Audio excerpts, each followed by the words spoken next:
এই আমার এই পোস্টে যারা রিয়াকশন দিয়েছে তার মধ্যে ফলোয়ার আছে 37%, নন ফলোয়ার হচ্ছে 63%। তার মানে যারা আমার ফেসবুক ফলো করে না, আমার সাথে কানেক্টেড নাই, নন ফলোয়ার 63%, তারাই সেই কমেন্টে গালিগালাজ আর ফেসবুক পোস্টে রিয়াক্ট। আমি গতকালকে একটা বিষয় আবিষ্কার করলাম, যে আমার আগে এইটার ধারণা ছিল না।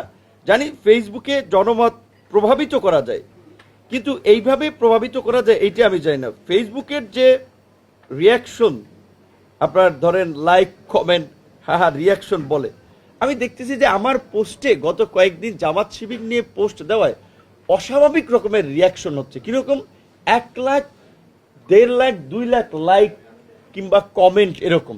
তো সেখানে আমি একটা আমাকে একজনে বলেছে, আপনাদেরকে আমি দেখাচ্ছি জাস্ট এটা।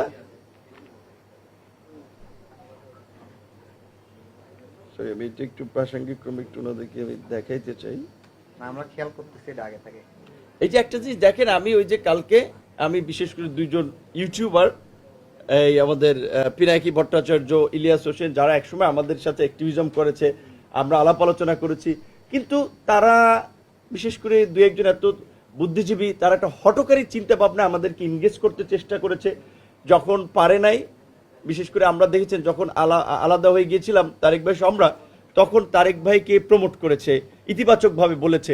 আবার যখন তারেক ভাইকে দিয়ে স্বার্থ হাসিল করতে পারেনি, আবার তারে গালিগালাজ শুরু করেছে। আবার এই ইন্টারিম গভর্নমেন্টের সময় এনসিপিকে ব্যবহার করে তাদের ফায়দা হাসিল করার চেষ্টা করেছে অনেকে। প্রেস ক্লাবে কিছু লোকজন দাঁড় করিয়ে দিয়েছে যে তাদেরকে এই প্রধান উপদেষ্টা যেন বরণ করে নিয়ে এসে সেই ব্যবস্থা করতে।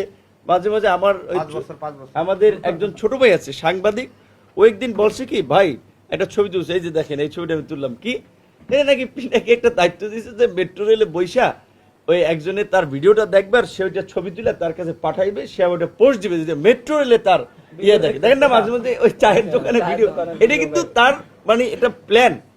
ওইটাতে সে বুঝাতে চায় যে সে একজন বিশাল বাংলাদেশের মানুষের কাছে প্রয়োজনীয় ব্যক্তি হয়ে দাঁড়িয়েছে, তার একটা প্রভাব আছে।